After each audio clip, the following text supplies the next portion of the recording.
Estás entrando en un mundo lleno de vida interior, de armonía, de felicidad. Un mundo donde los sueños se vuelven realidad y el misterio se puede observar. Donde la solidaridad, el humanismo y la espiritualidad se palpan en el ambiente. Tierra de Sueños es el programa que te descubre otros valores de existencia sin perder la realidad de tu propia vida. Trabaja, estudia, escucha, observa, medita y valora. Te mostramos muchas realidades. Te enseñamos muchos caminos. Te ofrecemos muchas herramientas incomparables para tu crecimiento interior y desarrollo personal. Bienvenido a Tierra de Sueños, el programa para gente como tú.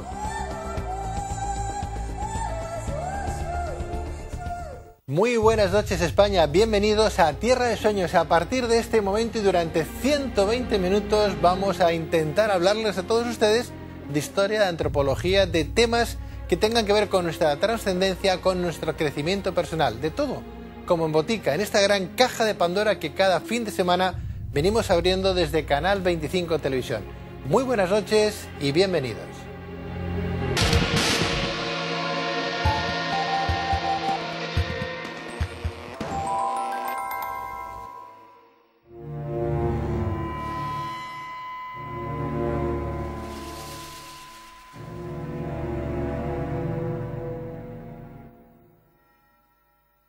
Lejos de los mitos y la ficción, en la actualidad y en pleno siglo XXI existen siniestras y sangrientas sociedades secretas.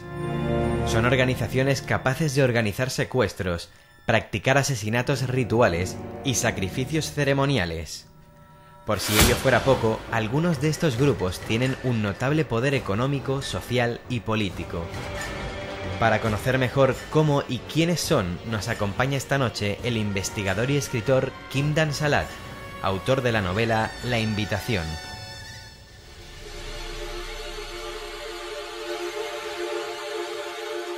Bien, pues vamos a hablar con Kim Dan-Salat de esas sociedades secretas sangrientas. Kim, muy buenas noches. Hola, buenas noches. Bienvenido, Kim. Gracias. Veo que tienes el libro de La Invitación ahí, que entiendo que va muy bien las ventas, ¿no? Bueno, es la edición de bolsillo. La edición de bolsillo. Es una edición más económica. En época de crisis, pues está muy bien. Pues mira, que hayan hecho también la edición de bolsillo quiere decir algo, ¿no? Está muy bien, está muy bien. Me alegro mucho y felicidades. La Invitación del Grupo Planeta. Vamos a hablar de alguna manera de parte de ese libro, ¿no, Kim? Hablemos de esas sociedades secretas sangrientas. ¿Conviven con nosotros? ¿Aparecen en el libro? Aparecen en el libro, por supuesto. Yo podría decir que sí, entre comillas. ¿Por qué? Porque todo lo que podemos saber de este tipo de cosas siempre es en base a gente que haya estado en ellas y que ha salido y ha explicado lo que pasaba allí.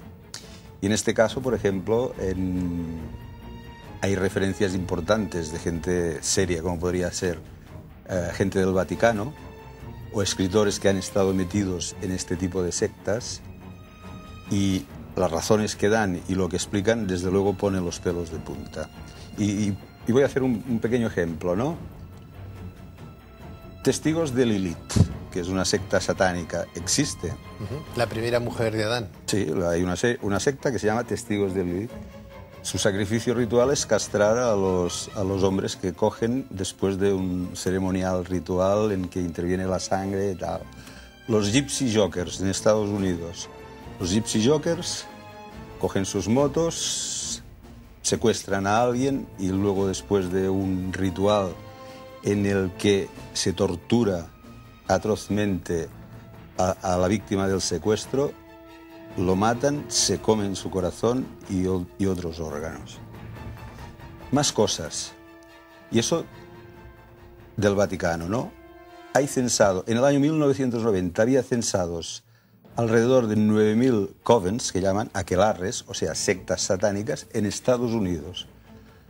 De las cuales, muchas de ellas, bueno, con especialización, es decir, las había homosexuales, las había de lesbianas, las había heterosexuales. Y tenían fuertes evidencias de que se concebían niños sin partida de nacimiento, sin ningún tipo de registro, para luego ser empleados en sacrificios rituales y, claro, como nunca ha existido... y funcionando también con incineradores portátiles. Los gypsy jokers igual, ¿eh? O sea, tenían incineradores portátiles y cuando la víctima, lo que queda de la víctima, la incineran y desaparece el rastro. Hay mucha gente que desaparece en todos los países y que nunca más se vuelve a saber de ellas. Esto es una realidad. O sea que las cosas son un poco oscuras. Desde luego, la condición humana a veces nos deja helados. Lo hemos visto también en los medios de comunicación hace unos días. Una súbdita española que residía en Alemania descuartizó, desmembró a su expareja, la emparedó en el sótano de su casa y tenía a otra expareja también que había hecho exactamente lo mismo, seguramente después de haberle pedido más de 100.000 euros para montar una heladería, ¿no? Gracias a los servicios de trabajo de unos fontaneros de la casa colindante, descubrieron que había una doble pared y estaban ahí las personas descuartizadas, ¿no? Una súbdita española que ha venido a España y la policía incluso está detrás de ella. Desde luego, la maldad está dentro de las mentes de las personas, pero ¿quién se puede acercar a una sociedad secreta tan sangrienta? ¿Cuál es el fin? ¿Qué es lo que buscas? Hablas de los seguidores de Lilith, la primera mujer de Adán, que eso aparece en la Biblia, está documentado, es una cosa que aquí nos estemos inventando. O bien hablas de los gypsy jokers, ¿no? Pero hay muchas más sociedades secretas a este nivel, ¿no? Montones. Pero no solamente en Estados Unidos, Kim, sino también en España. ¿Podríamos hablar de alguna?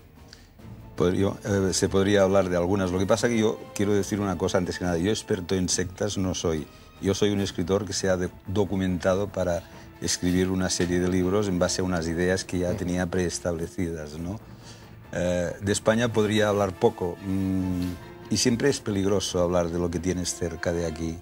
O sea, por miedo de que te puedan hacer algo. Claro, es más fácil, mira, hablas de las testigos de Lilith o hablas de los gypsy jokers en Estados Unidos y eso queda lejos, ¿no? Están allí y tal.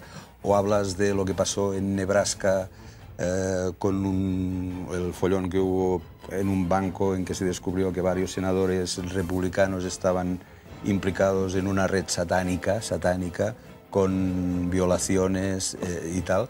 Y eso documentado está, o sea, no es inventado.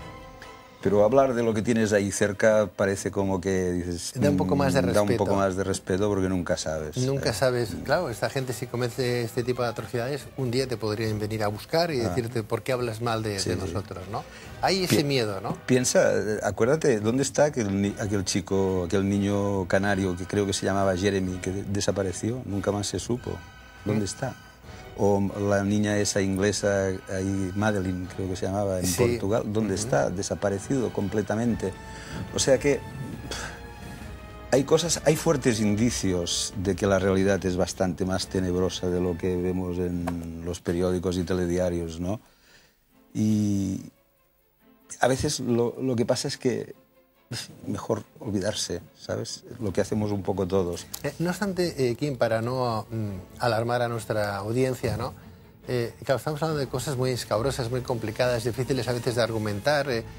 Uno tiene que basarse, apoyarse a veces en los descreídos, en gente que ha participado en estos movimientos, en estas sectas, se han marchado con el miedo de que puedan ellos acabar como acabaron los que él llegó a conocer en su momento, ¿no? Pero ¿hasta qué punto son fiables esos argumentos, ¿no? Porque hay mucha gente que se va de la Iglesia Católica y por el mero hecho de criticar o dejar mal la propia imagen de esa Iglesia, pues dicen cualquier aberración, ¿no? Eso puede pasar lo mismo con la gente que se marcha de una secta o de una sociedad sangrienta como estas, ¿no? Sí, pero normalmente, por ejemplo, mira, en lo que he hablado de Nebraska, eso es un informe que hizo un senador de Estados Unidos, o sea que lees el informe y allí está todos los otros senadores que estaban implicados en el desfalco en el banco de allí, de Nebraska, y todas su satanismo, todo eso es un informe hecho por un senador. Pero en el caso de la Iglesia Católica, cuando miembros de la propia Iglesia Católica denuncian ciertas cosas que están pasando en el Vaticano, lo denuncian no criticando a la Iglesia, al contrario, advirtiendo, decir, que el humo de Satán, como dijo Pablo VI, se ha entrado en el Vaticano. Y parece ser, según dicen ellos, que hay un tanto por ciento de cardenales, obispos, pequeño, pero que no creen en Dios, que su Dios es Lucifer, y que son incluso que son auténticos descreídos, y se advierte desde dentro de la Iglesia que está pasando eso.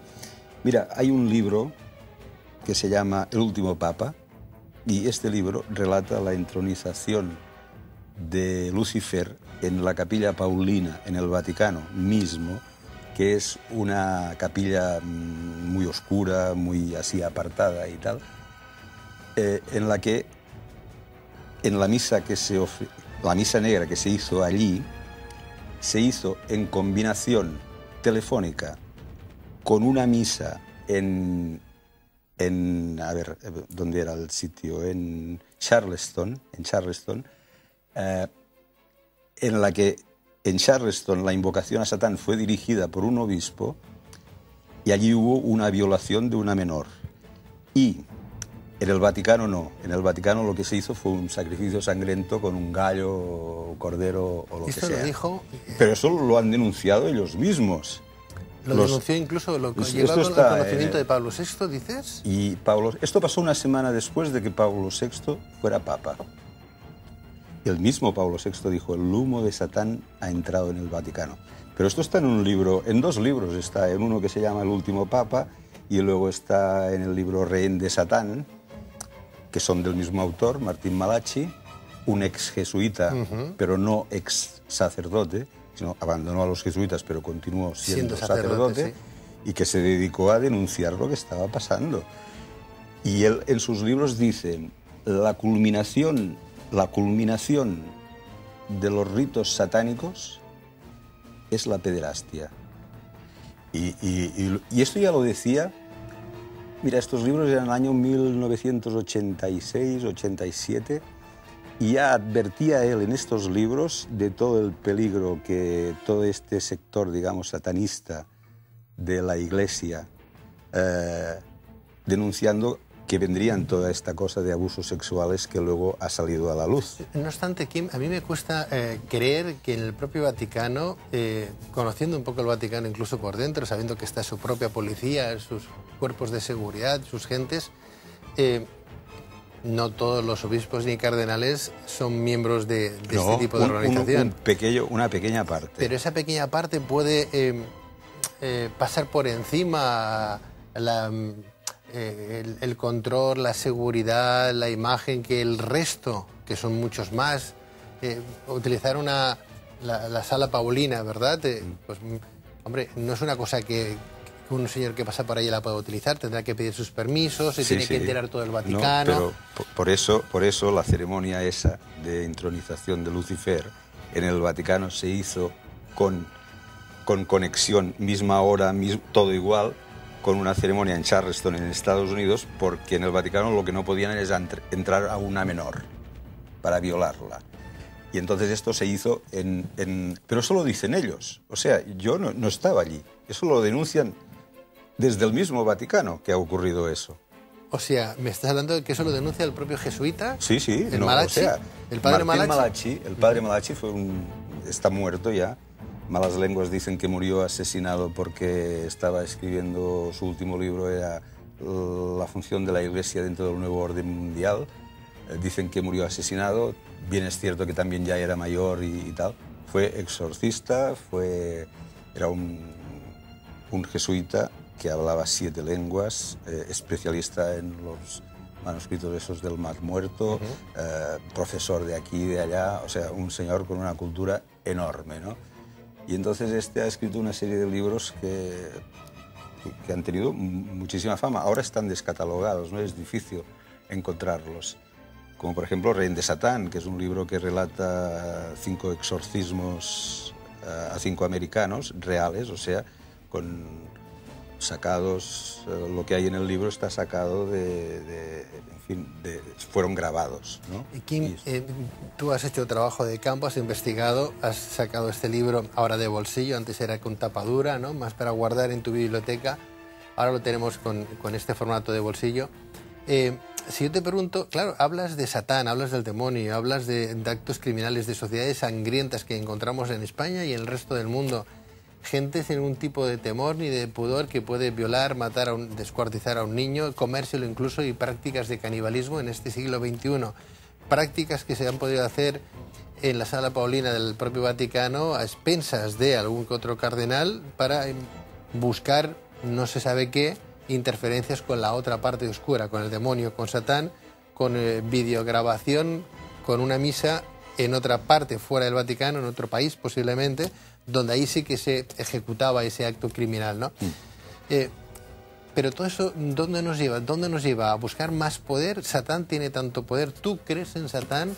¿Tú hablas de Satán de alguna manera? ¿Hablas de los vampiros? ¿Hablas de la sangre? Yo sé que son muchas preguntas. Para empezar, solamente de forma muy concreta, ¿crees en Satán, en el demonio? ¿Está entre nosotros, Kim? Yo tengo que decir que sí que creo en que hay una realidad espiritual, no me atrevo a llamarla Satán. O demonio, sí. Una realidad espiritual que colorea todo el mundo material y carnal que conocemos y que está ahí, que tiene su influencia a veces en el mundo material. ¿Por qué creo eso? Cuando yo he sido prácticamente un descreído toda mi vida, o sea, toda mi vida después de, como todos. O sea, a día de hoy, después de pasar por ciertos momentos que no creías, ahora empiezas a creer en algo. En algo. Y fíjate que, bueno, yo he escrito 3 libros de vampiros en los que me he divertido enfrentando al vampiro protagonista de la novela, de nombre Dragone, oriundo de los Pirineos, y lo enfrento al poder global de la élite económica mundial. Y entonces eso desarrolla un juego que es muy divertido y muy interesante, porque es un juego además a lo largo de la historia. En cualquier caso, no vamos a desvelar la novela, no. Kim. Vamos a dejar que nuestros telespectadores vayan a su librería habitual, busquen del Grupo Planeta La Invitación de Kim Den Salat, y todo lo que hemos comentado en el día de hoy lo van a encontrar seguro en esta magnífica obra que nos desvela cosas terroríficas, aterradoras. Kim, muchísimas gracias. Gracias a vosotros. Gracias y muy buenas noches. Buenas noches.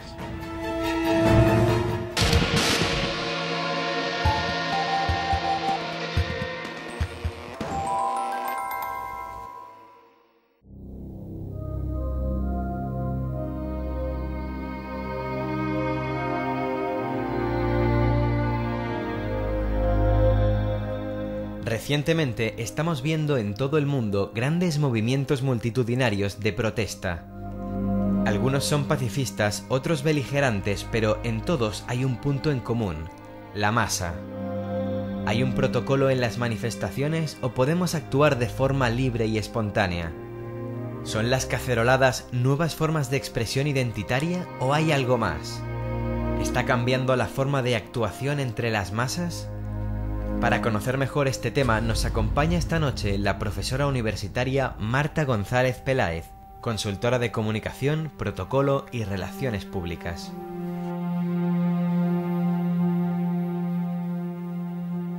Bien, pues vamos a hablar con nuestra experta en estas materias del protocolo. Hablamos con Marta González, nuestra profesora particular, sobre todo para lo que se ha venido desencadenando no solamente en España, aunque hay personas que lo han querido relacionar con lo que pasó en Egipto, con Libia, con Siria, etcétera, etcétera, en diferentes partes del mundo, y que todavía hoy está pasando. Por ejemplo, en Chile, en Perú, en Nicaragua, en Argentina también se han reunido en contra de lo establecido.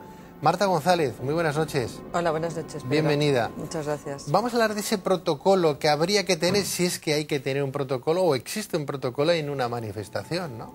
Bueno, lo que hay que tener es un respeto hacia los mismos manifestantes y hacia las personas que no están manifestándose y que le repercute en cierta forma la manifestación. Porque una manifestación puede molestar, ya desde el punto de vista de aglomeración de gente, ruido, etcétera, etcétera. O sea que una multitud entonces podría llegar a protocolizarse. Sí. ¿Sí? De hecho, tendría que haber un protocolo. Cuando tú convocas una manifestación de cualquier tipo, en manifestación me refiero pues una reunión en un teatro, imagínate, o en un campo de fútbol, es una manifestación deportiva, para presentar una manifestación deportiva, legalizada, más o menos admitida. Pues cuando tú convocas una manifestación para reivindicar o protestar por algo o por la causa que sea, tú debes elaborar un protocolo de actuación. Tú debes decirle a la gente que convocas que se tiene que comportar de cierta forma, porque si no puede molestar y entonces cuando viene, que claro, la gente que se siente ofendida, se siente molestada, puede protestar a su vez, valga la redundancia, llamar a la policía y todo lo que luego se desencadena. O sea, entonces hay unas normas protocolarias ya establecidas, hay un canon establecido y hay unas reglas en sí, porque claro, cuando hablamos de una manifestación como lo ocurrido aquí en España, ¿no?, que se reúnen cuatro amigos dicen, oye, esto no funciona, tenemos que hacer algo y empiezan a trabajar para que luego multitud de personas asistan a una convocatoria, ¿no? Claro, sí, claro, pero tú debes, no se hace, pero debes de mandar un protocolo de actuación. Es decir, debéis de permanecer en el espacio donde hemos fijado, no debéis molestar a la gente, no debéis gritar, debéis siempre de respetar a los que están alrededor y además velar por el orden de la manifestación. Esto pocas veces se hace. Pero establecido este protocolo, para que eso tenga difusión, para que la gente lo sepa, para que las fuerzas de seguridad del Estado no arremetan contra la manifestación, porque esa manifestación, aparte de ser legal, hablamos de manifestaciones legales, ¿no?, admitidas, claro, ¿no? Hay que enviar ese protocolo, esa serie de actuaciones, de actos, lo que se va a celebrar, las normas que la organización está queriendo enseñar o protocolarizar, ¿no? ¿Hay que enviarlo a algún sitio, a algún estamento? Sí, teóricamente cuando tú solicites el permiso debes de adjuntar el motivo que te lo piden y además, para que se tenga la plena seguridad de que va la cosa a funcionar más o menos correctamente y respetuosamente con los demás, debes enviarlo, debes adjuntarlo. Eso es algo que poca gente lo hace, pero se debe hacer. Lo deberían de exigir, porque a nivel de administración te preguntan ¿por qué?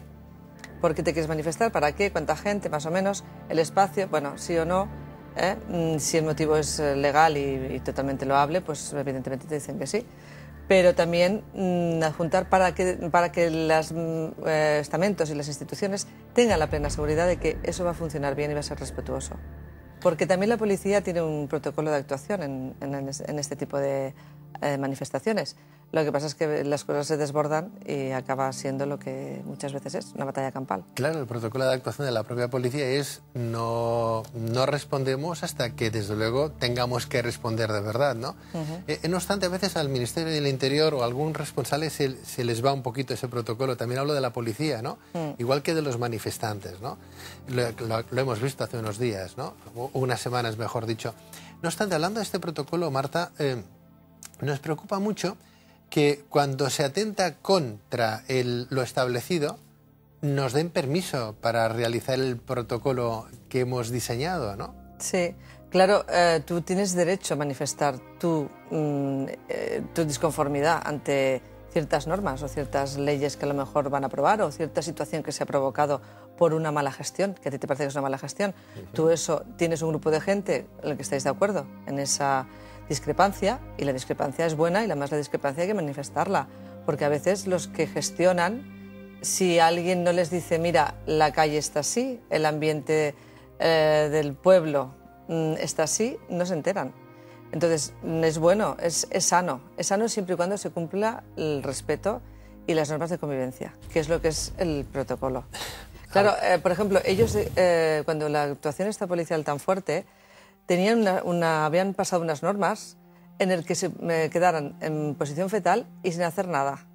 Lo que pasa es que a lo mejor fueron verbalmente las increpancias hacia la policía. No lo sé, no te puedo decir. Bueno, estaría desproporcionado la exactamente, respuesta. Está desproporcionado porque por mucho que un policía ya sabe que tiene que aguantar ciertos improperios en ciertos momentos. Entonces están acostumbrados, con lo cual están acostumbrados. Ellos, mejor que nadie, saben encajar esa mala palabra o esa... Más que nada ha sido palabra, porque realmente estaban en situación muy pasiva, claro, y en actitud pasiva. Delante de un juez no es lo mismo que un policía pegue a un ciudadano que un ciudadano pegue a un policía, ¿verdad? El ciudadano acabará en la cárcel seguramente, el policía pues amonestado, sí, en el mejor de los casos. En cualquier caso, en una manifestación podemos ver diferentes... aparte de los formatos de esa manifestación, símbolos, ¿no? Hablo de pancartas, hablo de banderas, ¿Una bandera es sinónimo también de actuación? ¿Es como una pancarta? No, ¿Qué dice una bandera ahí en ese momento? Una pancarta es un trozo de papel o un trozo de tela con un lema o un eslogan en el que que te sirve de principio y de fin de esa manifestación. Una bandera no. Una bandera representa algo más. Representa un país, representa unos sentimientos y unas emociones. Es algo más profundo. La bandera se utiliza muchas veces mal. Y la bandera, pues bueno, hay banderas también luego corporativas y con los logotipos o banderas de los equipos de fútbol, etcétera. Pero la bandera en sí hay que respetarla. Y claro, muchas veces no se respeta, empezando porque la gente se la pone de capa. ¿Qué es lo que hay que una capa? Una ¿Qué es lo que hay que respetar? Por ejemplo, con el tema de la bandera, lo de la capa la vemos con el fútbol, ¿no? Con el deporte. Con el deporte, ¿no? Sí, luego las mesas, por ejemplo, de los trofeos, no se puede poner como mantel. Una bandera no es un mantel. La bandera la tienes que poner al lado, porque la tienes que respetar, como si fuera una persona. Tienes que hacerte el cargo de que representa pues, lo máximo. Sí, se le quiere respetar, si se le quiere dar el valor que tiene. Porque luego también esto va un poco por calles, ¿no? Entre comillas. Sí. Y es que según qué banderas tienen más valor que otras, ¿no? Uno puede querer a una bandera y está mal visto, y otro puede querer a otra y está también mal visto por el otro, con lo cual ahí el respeto no existe. Esto de las banderas es complicado. Claro, pero para tener ese sentimiento hacia la bandera, ¿tiene que sentirse uno muy patriota o no? Sí, bueno, tiene que haberle enseñado que hay una serie de valores, entre ellos la bandera que representa a tu país y que la tienes que respetar y que para ti tiene que ser algo lo máximo. Esto los franceses, los americanos, los alemanes lo tienen muy claro, nosotros lo tenemos menos claro. Lo tenemos bastante menos claro, ¿no? Ahora podemos quemar, un español puede quemar una bandera constitucional o inconstitucional, pues porque le apetece quemarla, sin el respeto que ya la bandera se merece, ya no por los caídos o por la gente que la sigue, ¿verdad? O que piensan que aquello es un símbolo de su país, al que se sienten orgullosos, sino porque caramba, que aquella bandera es un poco de todos, ¿no? Y te atreves a quemarla, ¿no? Después de la gente que ha caído también por aquella bandera en sus guerras civiles, ¿no? Sí. Esta gente, claro, están fuera del protocolo. Sí, están fuera y además solamente miran sus intereses, sin respetar a los demás. La verdadera democracia llegaremos a la verdadera democracia cuando sepamos respetarnos unos a otros, tú pienses una cosa, yo piense otra, y sin tú imponerme a mí y yo imponerte a ti, podamos convivir. Podamos ir a cenar juntos, yo puedo ir a tu casa, tú puedes venir a mi casa, y no hay ningún problema. El problema es que ahora cuando alguien dice, yo soy de tal partido político, ¡oh, qué horror! Tú eres tal partido político. O sea, eso no puede ser. Las etiquetas esas hay que quitarlas. Si no, no podemos convivir. Hablas de etiquetas y es curioso porque antes hablaba que yo creo que ya está un poco pasado de rosca, ya está bastante de modé, ¿no? En derechas o izquierdas, ¿no? Fachas rojos o azules, ya que aquello ya pasó a mejor vida. Es más, lo estamos viendo ahora cuando vemos que Izquierda Unida, con sus últimos trabajos y postulados, está más cerca del PP que no del PSOE, ¿no? Sí. Con lo cual, una persona que vota Izquierda Unida a día de hoy está dándole votos a que haya mañana un alcalde o un concejal del PP en un determinado lugar. Claro, ¿no? es que los valores han desaparecido. Los valores de cada uno, de cada partido, que están muy bien, que cada partido tiene que tener su programa, sus valores y sus bases en las que actuar. Ahora es un poco todo vale. Y ahora me mezclo. ¿Por qué es? Porque la política es un poco la agencia de colocación. Entonces, si yo a ti, que eres del PP, yo soy comunista y tú eres del PP, yo te doy mis votos, yo voy a tener un puesto de trabajo. Entonces, es una agencia de colocación. Entonces, da igual, da lo mismo. O sea, mis principios no importan, porque lo que importa es que yo tengo que tener 4 años seguro un puesto de trabajo. Y esto no puede ser. Creo, ¿eh? Estoy totalmente convencido de que esto nos va mal por eso. Nos va mal por eso. Hay un protocolo en la política desde el punto de vista del foro interno, Marta. Me explico. Hay intereses creados, un partido político puede hacer más o menos en función de las empresas que lo respaldan, hablo de multinacionales, laboratorios, etcétera, etcétera. ¿Deberían tener un protocolo también a ese nivel los políticos? ¿Existe? ¿No existe? Deberían de tener un protocolo, deberían de tener muy claro que cuando se deciden a presentarse en una campaña, o sea, por un partido político o independientes, en una campaña ya sea local, ya sea autonómica o ya sea para el Gobierno Central, para el Congreso de Diputados, tiene que asumir una serie de preceptos, de principios que tiene que respetar y que no por una conveniencia de votos, de sumas o restas, tiene que pasar por encima, porque los electores le han votado por algo. Entonces es un poco faltar al respeto al electorado. Todos estos pactos que hacen post tenían que hacerlo antes. Es decir, si nosotros ganamos, vamos a hacer esto, esto y esto. Eso sería el respeto al electorado y al votante. No hay derecho. O sea, a mí me parece muy mal que no se respete. Protocolo, por otra parte, ya para finalizar, Marta, ¿es casi sinónimo de ética o de moral? Sí, es de ética, de respeto y de ética. Ten en cuenta que, los movimientos de masas aparecen en el siglo XIX, tras la revolución industrial. Hasta entonces no ha habido lo que es la manifestación. Y ahí es cuando se organizan. Se organizan en sindicatos, ya es una manera de protocolizar y de respetar a ciertos grupos que tienen unos intereses comunes o que defienden unos intereses comunes. El protocolo es colocar a cada uno en su sitio y además respetar al de enfrente, aunque no estés de acuerdo. Es complicado, pero es así. La diplomacia es protocolo. Lo malo no es manifestarse, lo malo es cómo uno se manifiesta, ¿no? Claro. Ahí está el protocolo, por eso hay que siempre recurrir a los trabajos de buenos expertos en esta materia del protocolo que nos van a enseñar cuáles son los pasos previos y oportunos para que nadie nos diga que no, para que nadie se meta con nosotros. ¿Sí? Sí. La conducta a veces es más animal que humana. Claro. Porque salen los instintos. Esto es como cuando uno va al fútbol y ves que a lo mejor el señor de al lado... Ahora también hay bastantes mujeres que son bastante fanáticas, bastante forofas, que yo creo que rozan el fanatismo del fútbol, pero le salen los instintos más bajos. Y bueno, tampoco... yo creo que disfrutan del acto porque es tan fuerte que no les da tiempo ni a... El opio del pueblo es una forma de distraer a las masas también, por otra parte, ¿no? Sí. ¿Pacifistas o beligerantes? Marta González, experta en protocolo. Gracias. Siempre la tranquilidad y la paz es mejor que los ánimos exacerbados y soliviantados. Muchísimas gracias y muy buenas noches, Marta. Gracias a vosotros.